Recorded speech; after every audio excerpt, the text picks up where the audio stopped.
வலியுறுத்தி சொல்லக்கூடிய பாயிண்ட் என்னென்னா, நீங்கள் சாப்பிடும்போது அந்த அந்த தட்டில் சத்தம் வரக்கூடாது. ஸ்பூன் வச்சு சாப்பிடும்போது.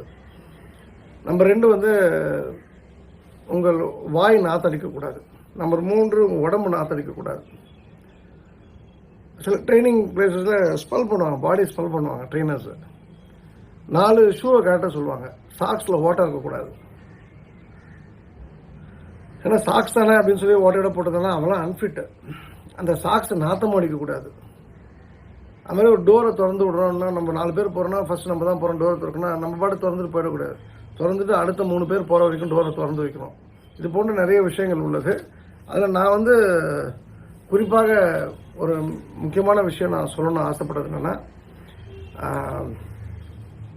சாப்பிட்ட பிறகு ஃபிங்கர் பவுல் வருது உங்கள் நீங்கள் சாப்பிட்ட இடத்துல அப்படின்னா, உடனே அந்த எல்லோரும் என்ன பண்ணுவாங்க, அந்த லெமன் இருக்கும் அதில் ஃபிங்கர் பவுலுக்குள்ளே, லெமனையும் அந்த தண்ணியும் ஒன்றா சேர்ந்து கழுவுவாங்க. அப்படி இல்லை, நல்லா ஃபஸ்ட்டு தண்ணியில் பேப்பரில் வந்து டிஷ்யூ பேப்பரில் கையை துடைச்சிட்டு, அப்புறம் அந்த தண்ணியில் கையை முக்கிட்டு முன்னாடி லெமனை வச்சு கையில் நல்லா தேய்ச்சிக்கணும். ஒரே ஒரே ஒரே கையில் அதை ஹேண்டில் பண்ணலாம்.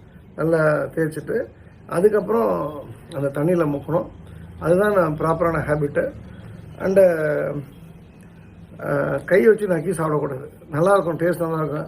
நல்லா நல்லா 4 விரல விட்டு இந்த பிராமின்ஸ்லாம் தைசாக சாப்பிட்ற மாதிரி சாப்பிடக்கூடாது. அது தப்பான பழக்கம். இது கவனம் இருக்கட்டும். அண்டு ஒரு முக்கியமான செய்தி, ஒரு வேலைவாய்ப்பு சம்மந்தமான செய்தி. நான் வந்து ரொம்ப நாளாக